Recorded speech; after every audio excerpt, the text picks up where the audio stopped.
समसामयिक घटना चक्र का यह बुक जो है बिहार एसआई के लिए स्पेशल आया है, जो नया है 2023 का एडिशन है। इसमें प्रीवियस ईयर के सारे प्रश्न पत्रों का संकलन किया गया है, जो आने वाले बिहार दरोगा परीक्षा के लिए बहुत ज़रूरी है। प्रीवियस ईयर के पेपर को देखने से यह समझ में आता है कि किस पोर्शन से कितना प्रश्न पूछा जा रहा है। तो एक एक सेट करके इस वीडियो को और इस बुक को इस पर कवर कर रहे हैं, ताकि आपको जब जिस परीक्षा का सेट देखना हो आसानी से आप लोग सहूलियत से अपने हिसाब से देख सकें।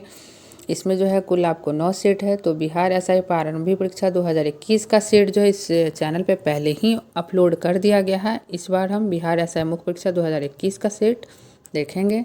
तो चलिए वीडियो स्टार्ट करते हैं। बिहार एसआई मुख्य परीक्षा 2021, जो इसका एग्ज़ाम जो है आपको 24/04/2022 को, मतलब 24 अप्रैल 2022 को हुआ था। इसका पहला प्रश्न है आपका, सूर्यास्त एवं सूर्योदय के समय सूर्य का आभासी चपटापन निम्न परिघटना के कारण है। तो इसका ऑप्शन ए सही हो जाएगा। अपवर्तन के कारण जो है सूर्यास्त एवं सूर्योदय के समय सूर्य का आभासी चपटापन होता है। सूर्यास्त तथा सूर्योदय के समय सूर्य का जो है आभासी चपटापन मुख्यतः प्रकाश के अपवर्तन के कारण होता है। इसी परिघटना के कारण जो है रात में तारे भी टिमटिमाते हुए आपको नजर आते हैं। किसके कारण? तो प्रकाश के अपवर्तन के कारण रात में तारे और पानी में डूबा हुआ सिक्का या मछली वास्तविक गहराई से कुछ ऊपर दिखाई देता है। तो क्वेश्चन 1 आपका कंप्लीट हुआ। नेक्स्ट क्वेश्चन देखते हैं।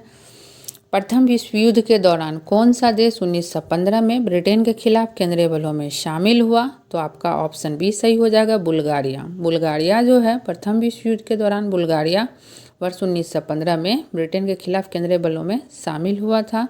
इसकी व्याख्या को हम लोग देखते हैं। प्रथम विश्व युद्ध के दौरान बुल्गारिया वर्ष 1915 में ब्रिटेन के खिलाफ केंद्रीय बलों में शामिल हुआ। ऑटोमन साम्राज्य वर्ष 1914 में शामिल हुआ था। यह भी प्रश्न पूछा जा सकता है कि ऑटोमन साम्राज्य किस वर्ष शामिल हुआ? तो 1914 में शामिल हुआ था। नेक्स्ट क्वेश्चन है, टिहरी बांध किन नदियों के संगम पर स्थित है? तो टिहरी बांध जो है आपको भागीरथी और भिलांगना नदी के संगम पर स्थित है। इसकी व्याख्या को देखते हैं। टिहरी बांध जो है भगीरथी और भिलांगना नदियों के संगम पर स्थित है। यह बांध टिहरी गढ़वाल जिला उत्तराखंड में स्थित है। अगर राज्य पूछा जाए तो उत्तराखंड और जिला तो गढ़वाल जिला। किसी अर्धचालक का ताप बढ़ाने पर उसकी प्रतिरोधकता क्या होगी? तो घट जाती है। जब अर्धचालक का जो है ताप बढ़ाया जाता है तो प्रतिरोधकता जो है आपको घट जाती है। नेक्स्ट देखते हैं इसकी व्याख्या को। किसी अर्धचालक का ताप बढ़ाने पर उसकी प्रतिरोधकता जो है घटती है, और प्रतिरोधकता घटने के कारण उसकी चालकता जो है बढ़ती है। प्रतिरोध का मात्रक आपको ओम होता है। यह आपको रीजनिंग का क्वेश्चन है। क्वेश्चन को पॉज करके आप लोग देख लीजिए और इसे बनाने की कोशिश कीजिए। इसका आंसर डी होगा। मैं बस आपको स्क्रॉल करके दिखा देती हूँ। मास्टर का पूछा जा रहा है क्या होगा। नेक्स्ट क्वेश्चन जो है आपका, यह भी मैथ्स का है, तो पॉज करके आप लोग देख के इसे हल कर लीजिएगा। 7 नंबर का आंसर आपका ए है। 8 नंबर का क्वेश्चन जो है आपका हिस्ट्री से है। 1799 में टीपू सुल्तान की मृत्यु के उपरांत मैसूर का राजा किसे बनाया गया? तो टीपू सुल्तान की मृत्यु के उपरांत जो है कृष्णराज तृतीय को जो है मैसूर का राजा बनाया गया था। 1799 में टीपू सुल्तान की मृत्यु के उपरांत मैसूर का राजा कृष्णराज तृतीय को बनाया गया था। और 1799 में क्या होता? चतुर्थ आंग्ल मैसूर युद्ध हुआ था, जिसमें टीपू सुल्तान की क्या हुई? मृत्यु हो गई, जिसके उपरांत राजा कृष्णराज तृतीय को वहाँ का राजा बनाया गया। और वह किस वंश के थे? तो वाडियार वंश का शासक था। एक प्रश्न से 2-3 प्रश्न कवर हो जाते हैं, इसलिए व्याख्या देखना जरूरी है। क्वार्ट्ज का रासायनिक नाम क्या है? तो सोडियम सिलिकेट होता है।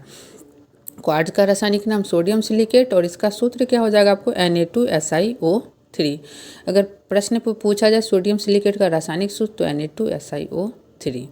नेक्स्ट है, प्रत्येक राज्य से राज्यसभा के लिए चुने जाने वाले सदस्यों की संख्या किस अनुसूची द्वारा निर्धारित की जाती है? तो आपका ऑप्शन बी सही हो जाएगा, चौथी अनुसूची के द्वारा। प्रत्येक राज्य से जब राज्यसभा के लिए सदस्य चुने जाते हैं तो वह चौथी अनुसूची के द्वारा निर्धारित की जाती है। इसकी व्याख्या को देखते हैं।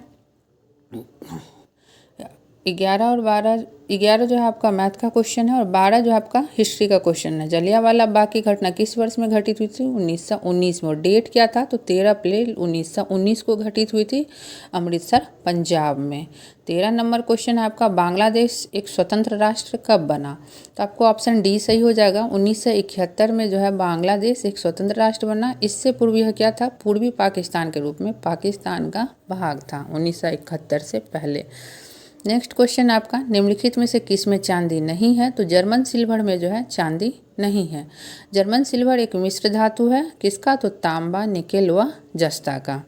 लेकिन चांदी नहीं पाई जाती, इसलिए सिल्वर देख के चांदी नहीं समझना है। 15 नंबर क्वेश्चन आपका, निम्नलिखित में से कौन सा एंजाइम मानव शरीर में स्टार्च के पाचन से संबंधित है? तो आपको ऑप्शन सी सही हो जाएगा, एमाइलेज। एमाइलाइज जो है क्या है? एक एंजाइम है जो स्टार्च के पाचन से संबंधित है। और यह किसका भाग है? अग्नाशय रस का एक भाग है। एमाइलेज स्टार्च का अपघटन करके उसे ग्लूकोज में परिवर्तित कर देता है। एमाइलेज जो है स्टार्च का अपघटन करके उसको किस में परिवर्तित करता है? तो ग्लूकोज में। 16 नंबर क्वेश्चन आपका मैथ्स का, इसका ऑप्शन बी सही होगा। और जो है पॉज करके इसे देख लीजिएगा और इसे सॉल्व करिएगा। नेक्स्ट क्वेश्चन हम लोग देखते हैं, यह भी आपको मैथ का ही क्वेश्चन है। 18 नंबर क्वेश्चन जो है आपको ज्योग्राफी से जुड़ा हुआ प्रश्न है। हमारे देश में निम्नलिखित में से कौन सी गेहूं की अर्ध वामन एवं उच्च उत्पादन वाली किस्म है? यहाँ गेहूं की किस्म पूछी जा रही है, तो इसका ऑप्शन ए सही हो जाएगा। विद्या जो है आपको गेहूं की अर्ध वामन एवं उच्च उत्पादन वाली किस्म है। नेक्स्ट देखते हैं, हमारे देश में विद्या गेहूं की अर्ध वामन एवं उच्च उत्पादन वाली किस्म है। जया जो है आपको चावल की किस्म है। अगर जया पूछा जाता तो वह किसकी किस्म है? चावल की किस्म है। नेक्स्ट क्वेश्चन आपको, इंटीग्रल कोच फैक्ट्री कहाँ स्थित है? तो इंटीग्रल कोच फैक्ट्री आपको कहाँ स्थित है? तो पेरम्बूर में स्थित है। ऑप्शन सी करेक्ट है, पेरम्बूर में स्थित है। Integral coach factory Perambur Chennai में अवस्थित है। इसका उद्घाटन किन्होंने किया था? पंडित जवाहरलाल नेहरू ने 2 अक्टूबर 1955 ईस्वी में किया था। इंटीग्रल कोच फैक्ट्री कहाँ है? पेरम्बूर, और पेरम्बूर चेन्नई में अवस्थित है। और उद्घाटन हमारे प्रधानमंत्री उस समय के पंडित जवाहरलाल नेहरू जी किए थे। कब? तो 2 अक्टूबर 1955 में। नेक्स्ट क्वेश्चन है, निम्नलिखित में से कौन से प्रधानमंत्री ने राज्य के मुख्यमंत्री के रूप में कार्य नहीं किया? तो आपका ऑप्शन डी सही हो जाएगा। चंद्रशेखर जो है राज्य के मुख्यमंत्री के रूप में कार्य नहीं किए, हमारे प्रधानमंत्री थे। भूतपूर्व चंद्रशेखर ने प्रधानमंत्री के रूप में कार्य किया है, जबकि राज्य के मुख्यमंत्री के रूप में कार्य नहीं किया है। परंतु जो ऑप्शन में है आपका चरण सिंह उत्तर प्रदेश के, पीवी नरसिम्हा राव आंध्र प्रदेश के एवं एचडी देवेगौड़ा ने कर्नाटक के मुख्यमंत्री के रूप में कार्य किया है। तो शेष तीनों जो है किसी न किसी राज्य के मुख्यमंत्री के रूप में कार्य किए हैं, चंद्रशेखर जी नहीं किए हैं। क्लोरोजाइलिनॉल तथा टर्पिनियोल का मिश्रण किस रूप में कार्य करता है? तो इस दोनों का मिश्रण जो आपको रोगाणुरोधक के रूप में कार्य करता है। क्लोरोजाइलिनॉल तथा टर्पिनियोल का मिश्रण जो है आपको एंटीसेप्टिक मीन्स रोगाणुरोधक का काम करता है। अब जो है नेक्स्ट क्वेश्चन देखिए 22 नंबर, यह भी आपका मैथ्स का क्वेश्चन है। और इस क्वेश्चन को आप पॉज करके देख लीजिए और इसे सॉल्व कीजिए। इसका आंसर जो आपको ए हो जाएगा, 13:6 है। यहाँ पे बनाया हुआ भी है। नेक्स्ट हम लोग देखते हैं जीके का प्रश्न 23 नंबर, कौन सा जीवाणु बैक्टीरिया दूध को दही में परिवर्तित करता है? तो आपका ऑप्शन ए करेक्ट हो जाएगा। लैक्टिक एसिड बैक्टीरिया जो है जीवाणु है जो दूध को दही में परिवर्तित करता है। दूध से दही का निर्माण जीवाणु के द्वारा किया जाता है और यह क्रिया किसके द्वारा? लैक्टिक एसिड बैक्टीरिया द्वारा किया जाता है। 24 नंबर आपका क्वेश्चन है, निम्नलिखित में से कौन सा आनुवांशिकता रूपांतरित खाद्य पादप है? तो ऑप्शन डी सही हो जाएगा। सुनहरा धान जो है आपको करेक्ट आंसर है। सुनहरा धान गोल्डन राइस आनुवांशिकता रूपांतरित खाद्य पादप है। क्या है? तो आनुवांशिकता रूपांतरित खाद्य पादप है गोल्डन राइस। 25 है आपका, समीर ने कहा सारिका मेरी माता के पोते की पत्नी है। सारिका किस प्रकार समीर से संबंधित है? तो इसका ऑप्शन ये सही है, पुत्रवधू है। यह रीजनिंग का प्रश्न है, तो इसे भी सॉल्व करके देखिएगा, नीचे बनाया हुआ है। 26 है, परमाणु रिएक्टर में ग्रेफाइट का प्रयोग किस रूप में किया जाता है? तो आपका ऑप्शन सी सही हो जाएगा। मंदक के रूप में ग्रेफाइट का प्रयोग किया जाता है परमाणु रिएक्टर में। परमाणु रिएक्टर में ग्रेफाइट का प्रयोग जो है मंदक के रूप में किया जाता है। ग्रेफाइट के अलावा भारी पानी D2O का प्रयोग भी मंदक के रूप में किया जाता है। नेक्स्ट 27 नंबर क्वेश्चन देखते हैं, मध्य रेल मंडल का मुख्यालय कहाँ है? तो आपका ऑप्शन सी हो जाएगा, मुंबई CST जो है मध्य रेल मंडल का मुख्यालय है। मध्य रेल मंडल को इंग्लिश में कहते हैं सेंट्रल रेलवे जोन। इसका मुख्यालय जो आपको मुंबई CST है। आयरन की कमी से क्या होता है? तो अनीमिया जो है आयरन की कमी से होता है। आयरन की कमी से शरीर में रक्त की कमी हो जाती है, जिसे रोग विज्ञान की भाषा में अनीमिया कहा जाता है। क्या कहा जाता है? तो अनीमिया कहा जाता है। नेक्स्ट क्वेश्चन है आपका, भूमध्य रेखा निम्नलिखित में से किस देश के मध्य से नहीं गुजरती है? तो आपका ऑप्शन सी सही हो जाएगा, भारत से नहीं गुजरती है। बाकी तीनों देश से जो है आपको गुजरती है। दिए गए विकल्पों में से ब्राज़ील, सोमालिया एवं केन्या से होकर भूमध्य रेखा गुजरती है, पर यह इन देशों के मध्य से होकर नहीं गुजरती है। भूमध्य रेखा भारत से होकर नहीं गुजरती है। नेक्स्ट क्वेश्चन है आपका 30 नंबर, भाखड़ा नागल बांध किस नदी पर बना है? भाखड़ा नागल बांध जो है आपको किस नदी पर बना है? तो ऑप्शन बी करेक्ट हो जाएगा, सतलुज नदी पर बना है। भाखड़ा नागल बांध जो है सतलुज नदी पर बना है। भाखड़ा बांध के जलाशय का नाम आपको गोविंद सागर है। नेक्स्ट 31 नंबर क्वेश्चन आपका, जोग जलप्रपात कहाँ स्थित है? तो ऑप्शन डी सही हो जाएगा, शरावती नदी पर जो है जोग जलप्रपात स्थित है। यह किस राज्य में है? तो कर्नाटक राज्य में है। अगर राज्य का भी नाम पूछा जाए तो याद रखिए। 32 है, जहां आरा द्वारा लिखित शेख मोइनुद्दीन चिश्ती की जीवनी है, तो आपका जो है ऑप्शन ए सही हो जाएगा, मुनीस अल अड़वा। मुनीस अल अड़वा किसके द्वारा लिखित है? तो जहां आरा के द्वारा। और यह किन की जीवनी है? तो शेख मोइनुद्दीन चिश्ती की जीवनी है। शेख मोइनुद्दीन चिश्ती की जीवनी है मुनीस अल अड़वा।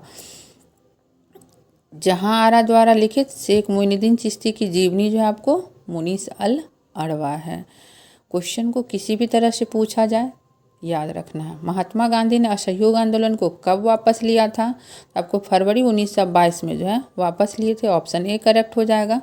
महात्मा गांधी ने असहयोग आंदोलन फरवरी 1922 में वापस लिया था। यह आंदोलन आरंभ कब हुआ? तो 1 अगस्त 1920 को आरंभ हुआ था। 34 है आपका, नामदफा राष्ट्रीय उद्यान स्थित है? तो अरुणाचल प्रदेश में स्थित है। नामदफा राष्ट्रीय उद्यान अरुणाचल प्रदेश में स्थित है। इसकी स्थापना 1983 में हुई थी एवं यह 1807.82 वर्ग किलोमीटर में विस्तृत है। 1807.82 वर्ग किलोमीटर में फैला हुआ है। नक्काशीदार कांच के लिए निम्न में से किस अम्ल का उपयोग किया जाता है? तो आपको HF का जो है प्रयोग किया जाता है। नक्काशीदार कांच के निर्माण में हाइड्रोफ्लोरिक अम्ल का प्रयोग किया जाता है। ऑप्शन डी करेक्ट हो जाएगा। नेक्स्ट है 36 नंबर, किस संवैधानिक संशोधन अधिनियम के द्वारा राष्ट्रपति के लिए संवैधानिक संशोधन विधेयक पर सहमति देना अनिवार्य किया गया है?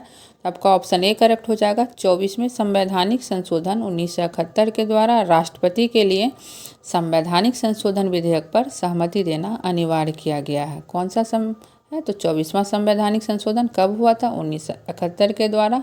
और इसकी क्या विशेषता है कि राष्ट्रपति के लिए संवैधानिक संशोधन विधेयक पर सहमति देना अनिवार्य किया गया है। 37 नंबर क्वेश्चन हम लोग देखते हैं, सोन नदी का उद्गम स्थल क्या है? तो आपको ऑप्शन बी सही हो जाएगा, अमरकंटक। अमरकंटक से जो है आपको सोन नदी निकलती है। सोन नदी का उद्गम स्थल अमरकंटक पहाड़ियाँ हैं। सोन गंगा की एक महत्वपूर्ण सहायक नदी है। किसकी सहायक नदी है? तो गंगा की महत्वपूर्ण सहायक नदी है। यह मैथ का प्रश्न है तो बना लीजिएगा पॉज करके। 39 है, पूगा घाटी स्थित है आपको लद्दाख में। पूगा घाटी लद्दाख में स्थित है। यह भूतापीय ऊर्जा के लिए प्रसिद्ध है। किसके लिए प्रसिद्ध है? तो भूतापीय ऊर्जा के लिए। पूगा घाटी कहाँ स्थित है? लद्दाख में। कौन सा जनपद 6ठी से 4ठी शताब्दी ईसा पूर्व के मध्य सबसे शक्तिशाली महाजनपद बना? तो 6ठी से 4ठी शताब्दी ईसा पूर्व के मध्य जो है आपको मगध जो है सबसे शक्तिशाली महाजनपद बना। ऑप्शन डी करेक्ट है। मगध जनपद 6ठी से 4ठी शताब्दी ईसा पूर्व के मध्य सबसे शक्तिशाली महाजनपद बना। आगे चलकर मगध क्या हुआ? मौर्य साम्राज्य के रूप में विख्यात हुआ या परिणित हो गया। नेक्स्ट क्वेश्चन हम लोग 41 देखते हैं, बंगाल में अमला क्या है? तो जमींदार का अधिकारी होता था। बंगाल में अमला जमींदार का अधिकारी होता था। ऑप्शन डी करेक्ट है। बंगाल में अमला जमींदार का अधिकारी होता था। 42 है आपको, मुर्रा नस्ल है। तो मुर्रा जो है आपको किसकी नस्ल है? भैंस की नस्ल है। ऑप्शन बी करेक्ट हो जाएगा। मुर्रा भैंस की नस्ल है और कहाँ पाई जाती है? मुख्यतः हरियाणा एवं पंजाब से संबंधित है। नेक्स्ट 43 है आपका, 1946 में भारत आय कैबिनेट मिशन में कितने सदस्य थे? तो आपको ऑप्शन बी करेक्ट हो जाएगा, 3 सदस्य थे कैबिनेट मिशन में। वर्ष 1946 में भारत आय कैबिनेट मिशन में कितने सदस्य थे? 3 सदस्य थे। पैथिक लॉरेंस, स्टेफोर्ड क्रिप्स एवं A.V. अलेक्जेंडर, ये तीनों जो थे कैबिनेट मिशन के सदस्य थे। 44 है आपका, निम्नलिखित में से कौन सा अकबर के काल का भूमि का वर्गीकरण नहीं है? तो जरीब जो है अकबर के काल का भूमि का वर्गीकरण नहीं है, पौलज, परोती, बंजर है। पौलत, परोती, बंजर अकबर के काल में भूमि का वर्गीकरण था, जबकि जरीब जो है भूमि का वर्गीकरण नहीं था। अगर पूछा जाता कि भूमि का वर्गीकरण क्या है तो याद रखिएगा पौलज, परोती, बंजर। जैन धर्म का 23वां तीर्थकर कौन था? तो पार्श्वनाथ जो थे जैन धर्म के 23वें तीर्थकर थे। 46 है आपका, सीमा सड़क संगठन बीआरओ की स्थापना कब की गई थी? तो 1960 ईस्वी में आपको सीमा सड़क संगठन की स्थापना की गई थी, 7 मई 1960 को। अंकलेश्वर स्थित है आपको गुजरात में। अंकलेश्वर गुजरात में स्थित क्या है? पेट्रोलियम या खनिज तेल उत्पादन का केंद्र है। पेट्रोलियम और खनिज तेल उत्पादन का केंद्र है ये। 48 है आपका, अवध राज्य का अंतिम शासक कौन था? तो वाजिद अली शाह जो है आपको अवध राज्य का अंतिम शासक था। ऑप्शन ए करेक्ट है। अवध राज्य का अंतिम शासक वाजिद अली शाह था। अवध राज्य की राजधानी कहाँ थी आपको? तो लखनऊ थी। अगर राजधानी पूछा जाए तो याद रखिए कि लखनऊ, अवध की राजधानी उस समय लखनऊ थी। 49 आपको फिजिक्स का क्वेश्चन है, भी वेग से गतिमान वस्तु की गतिज ऊर्जा k है। यदि वेग को प्रारंभिक वेग के 1/3 गुना घटा दिया जाए तो गतिज ऊर्जा हो जाएगी। अगर वेग को 1/3 गुना घटा दिया जाएगा तो गतिज ऊर्जा जो आपका k/9 हो जाएगा। यहाँ पे आपको डिस्क्रिप्शन में दिया गया है कि गतिमान पिंड में संचित गतिज ऊर्जा जो होती है 1/2 द्रव्यमान इंटू वेग का होल स्क्वायर होता है, तो k बराबर 1/2 mv² हो जाएगा, इसलिए 1/9 हो जाएगा। 50 आपका, भिलाई, दुर्गापुर एवं राउरकेला में इस्पात संयंत्रों का निर्माण किस पंचवर्षीय योजना में हुआ था? तो द्वितीय पंचवर्षीय योजना में हुआ था। किसका? भिलाई, दुर्गापुर एवं राउरकेला में इस्पात संयंत्रों का निर्माण द्वितीय पंचवर्षीय योजना में हुआ था।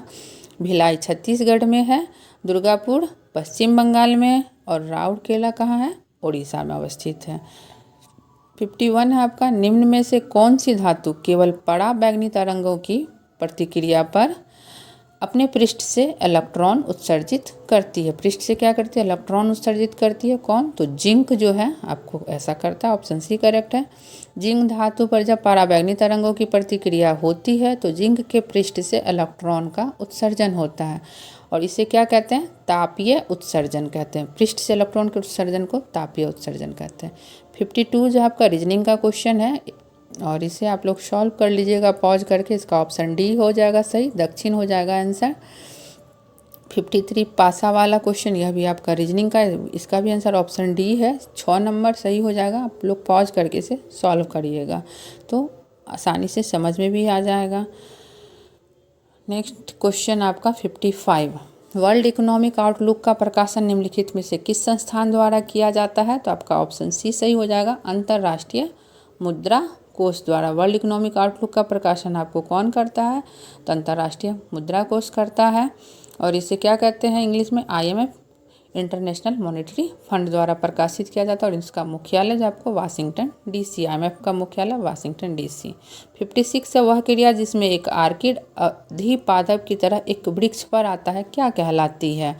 तो आपको इसका ऑप्शन बी करेक्ट हो जाएगा, सहभोजिता कहलाती है। आर्किड का अधिपादप की तरह कृषि वृक्ष पर उगना सहभोजिता का उदाहरण है। सहभोजिता क्या होती है? तो सहभोजिता में एक जाति को तो लाभ होता है लेकिन दूसरी जाति को ना लाभ होता है ना ही हानि होता है। 57 आपका, प्राचीन भारत में वनवासी किस नाम से जाने जाते थे? तो निषाद नाम से। प्राचीन भारत में वनवासी निषाद नाम से जाने जाते थे। ऑप्शन सी करेक्ट है। 58 है आपका, भारत के निम्नलिखित राज्यों में से किस में देवसा दर्रा स्थित है? देखिए देवसा दर्रा आपको हिमाचल प्रदेश में स्थित है, राज्य है वह हिमाचल प्रदेश हमारा। तो ऑप्शन सी में यह आपको दिया गया है, तो ऑप्शन सी करेक्ट है। देवसा दर्रा हिमाचल प्रदेश के हिमालय क्षेत्र में अवस्थित है और यह किसके मध्य है? तो कुल्लू एवं स्पीति के मध्य अवस्थित है। कुल्लू एवं स्पीति के मध्य स्थित है। 59 हम लोग देखते हैं, निम्नलिखित में से किस पादप के परागकण एलर्जी कारक है? तो आपको जो है पार्थेनियम पादप का जो परागकण है वह एलर्जी कारक है। पार्थेनियम एक परागकण एलर्जी कारक पौधा है। नेक्स्ट है, निम्नलिखित में से कौन सा जाइलम का भाग नहीं है? तो देखिए वाहिनिका जो है भाग है, चलनी नलिका भाग नहीं है। जालम पौधे में उपस्थित एक संवहन उत्तक है। जालम कैसा उत्तक है? संवहन उत्तक है। इसका कार्य है जल व खनिज पदार्थ का संवहन करना। इसके भाग क्या क्या देखिए, ऑप्शन ए में दिया है वहिनिका, यह भाग है, वाहिका भी भाग है, और ऑप्शन डी में तंतु दिया, यह भी भाग है, और मृदितक जो है इसका भाग है। चलनी नलिका इसका जो है भाग नहीं है। यह किसका भाग है? तो फ्लोएम का भाग है। चलनी नलिका किसका भाग है? फ्लोएम का। निम्नलिखित में से कौन सा क्षेत्र भारत का जैव विविधता अति क्षेत्र का प्रतिनिधित्व करता है? तो आपका ऑप्शन डी करेक्ट हो जाएगा। पश्चिमी घाट जो है भारत का जैव विविधता अति क्षेत्र का प्रतिनिधित्व करता है। प्रयुक्त विकल्पों में से पश्चिमी घाट क्षेत्र भारत का जैव विविधता अति क्षेत्र का प्रतिनिधित्व करता है। 62 है आपका, कैप्रोलैक्टम का उपयोग किसके निर्माण के लिए किया जाता है? तो आपको जो है इसका ऑप्शन कैप्रोलैक्टम का उपयोग किसके निर्माण के लिए किया जाता है? तो इसका ऑप्शन जो है नायलॉन 6 हो जाएगा, ए करेक्ट है। कैप्रोलैक्टम का उपयोग नायलॉन 6 के निर्माण में किया जाता है। किसके निर्माण में? तो नायलॉन 6 के निर्माण में। 63 नंबर क्वेश्चन हम लोग देखते हैं, स्वेथलिंग कप किस खेल से संबंधित है? तो स्वेथलिंग कप जो है आपका टेबल टेनिस से संबंधित है। ऑप्शन डी करेक्ट है। स्वेथलिंग कप टेबल टेनिस से संबंधित है। 64 हम लोग देखते हैं, हस्तिनापुर का उत्खनन कब हुआ था? तो 1950 से 52 के मध्य हुआ था। हस्तिनापुर का उत्खनन 1950 से 52 के मध्य हुआ। ऑप्शन सी करेक्ट हो जाएगा। और किनके द्वारा किया गया था? तो बीबी लाल के नेतृत्व में हुआ था। हस्तिनापुर का उत्खनन किनके नेतृत्व में? तो बीबी लाल के नेतृत्व में 1950 से 52 में हुआ था। 65 आपका, निम्नलिखित में से किस लेंस का उपयोग करके मानव आँख की मायोपिया समस्या को ठीक किया जा सकता है? तो आपका ऑप्शन बी करेक्ट हो जाएगा। अवतल लेंस के द्वारा ठीक किया जा सकता है मायोपिया की समस्या को।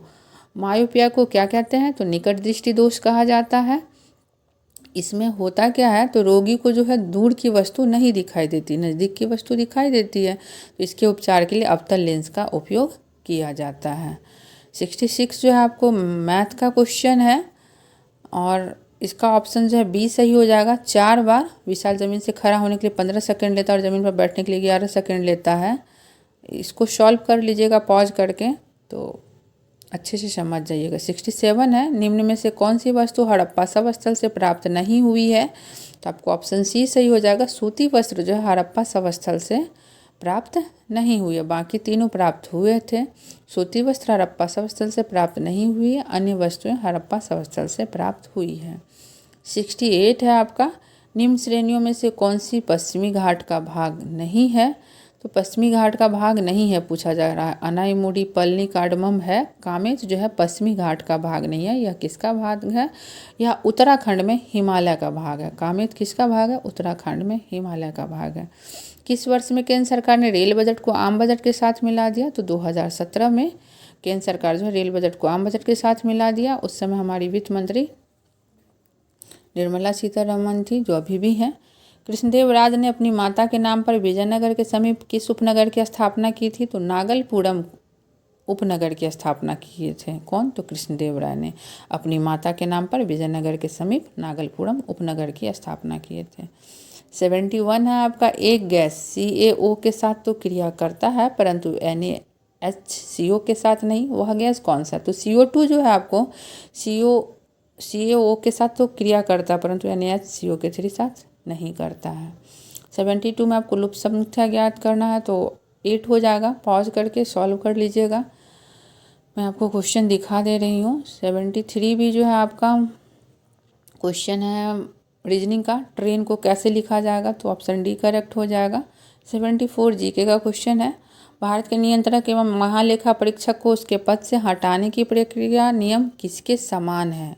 तो उच्चतम न्यायालय के न्यायाधीश को जिस प्रकार से जिस नियम के तहत हटाया जाएगा उसी नियम से नियंत्रक एवं महालेखा परीक्षक को भारत के हटाया जाएगा। ऑप्शन सी करेक्ट है। भारत के नियंत्रक एवं महालेखा परीक्षक को उसके पद से हटाने की प्रक्रिया उच्चतम न्यायालय के न्यायाधीश के समान है। उसकी नियुक्ति जो है आपको राष्ट्रपति द्वारा अनुच्छेद 148(1) के अंतर्गत की जाती है। किसके द्वारा की जाती है? राष्ट्रपति के द्वारा, अनुच्छेद 148(1).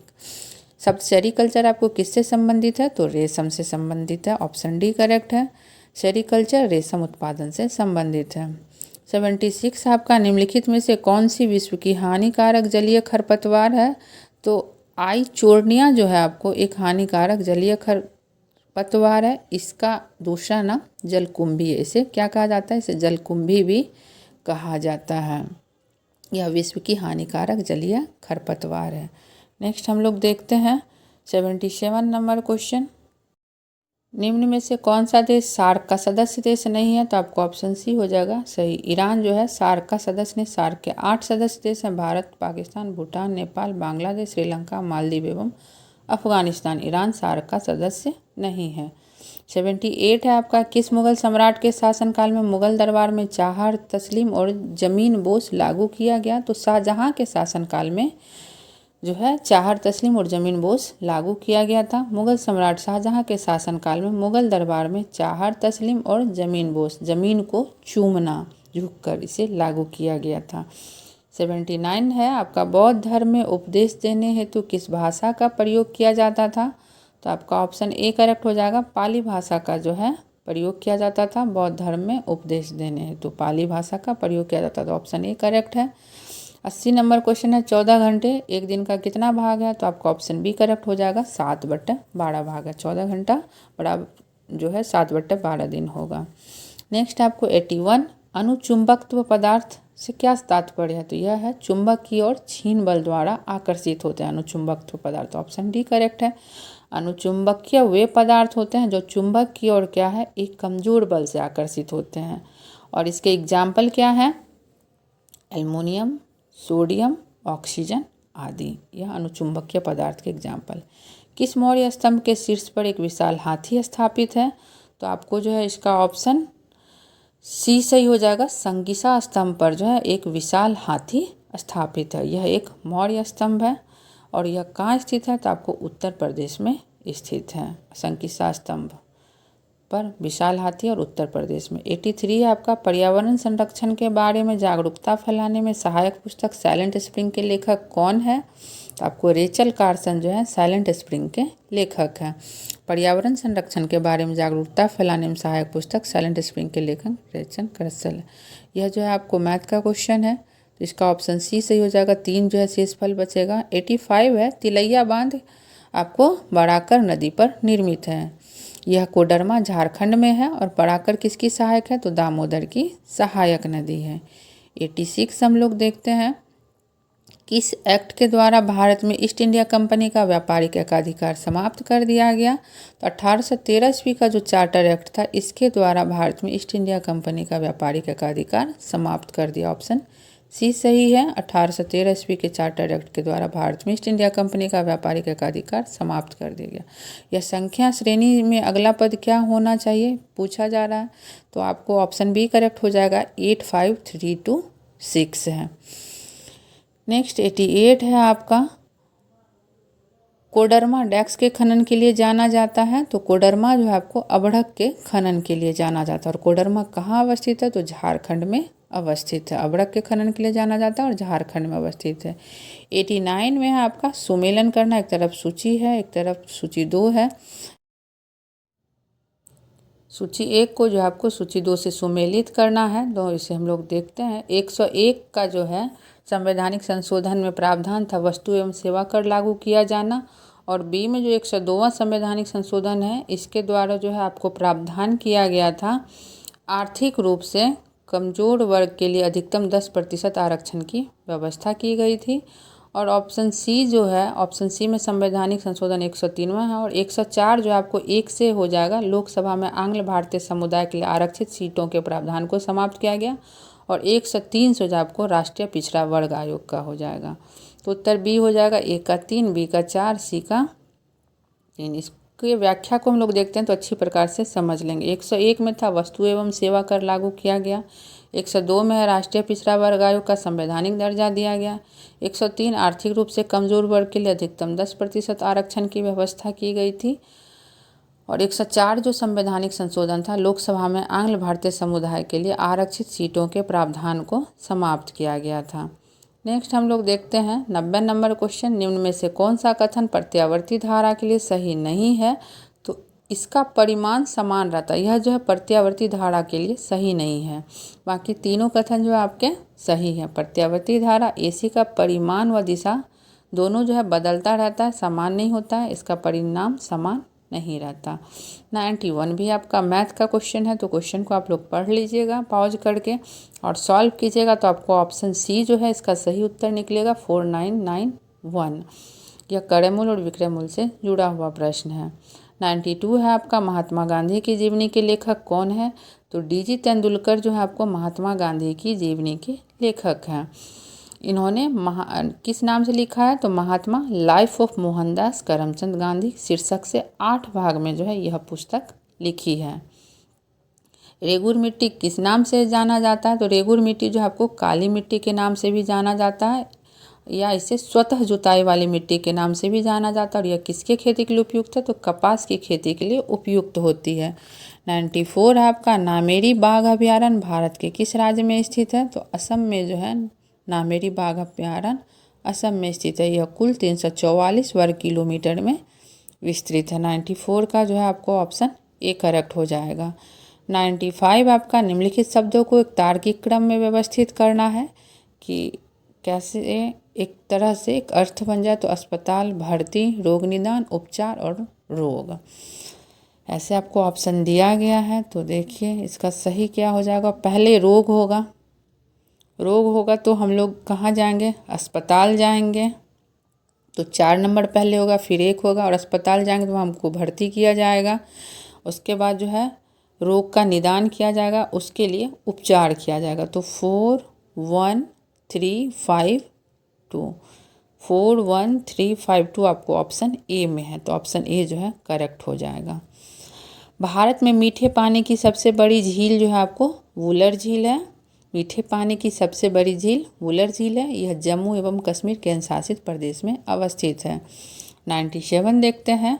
आर्द्रतापूर्ण दिन में प्रातः काल के समय यदि एक नरम तने वाले पादप को नीचे क्षैतिज दिशा में तीखे ब्लेड से काट दे तो कटे हुए तने पर द्रव की कुछ मात्रा ऊपर की ओर उठाती है। इसका क्या कारण है, तो इसका कारण जो है मूल दाब है। क्या है इसका कारण, मूल दाब है। इसकी व्याख्या देखते हैं। ऑप्शन डी करेक्ट है। यदि किसी नरम तने वाले पादप को नीचे क्षैतिज दिशा में तीखे ब्लेड से काट दे तो कटे हुए भाग से द्रव ऊपर आने लगता है। और इसका मुख्य कारण क्या, कटे हुए भाग से जो द्रव ऊपर आने लगता है किस कारण से, तो मूल दाब के कारण आने लगता है। 98 नंबर प्रश्न आपका सल्तनत काल के दौरान दीवान ए अर्ज जो है सैन्य विभाग था। दीवान ए अर्ज कौन सा विभाग था, सैन्य विभाग। ऑप्शन बी करेक्ट है। सल्तनत काल के दौरान जो है दीवान-ए अर्ज सैन्य विभाग था। और इस विभाग का गठन किसने किया था, बलबन ने। पिट्टी द्वीप पक्षी अभयारण्य कहाँ स्थित है, तो पिट्टी द्वीप पक्षी अभयारण्य जो है आपको लक्षद्वीप में स्थित है। ऑप्शन डी करेक्ट हो जाएगा। पिट्टी द्वीप पक्षी अभयारण्य लक्षद्वीप में स्थित है। इसका नया नाम क्या है, तो डॉक्टर सलीम अली पक्षी अभयारण्य, नया नाम याद रखिएगा। वर्तमान में पिट्टी द्वीप का नाम हो गया डॉक्टर सलीम अली पक्षी अभयारण्य। लास्ट क्वेश्चन आपका, लोकसभा में विपक्ष का नेता बनने के लिए कम से कम सदन की कुल सीटों में 1/10 सीटें हासिल होना चाहिए। इसके साथ ही यह सेट जो है आपका कंप्लीट होता है। अगले वीडियो में हम लोग नेक्स्ट सेट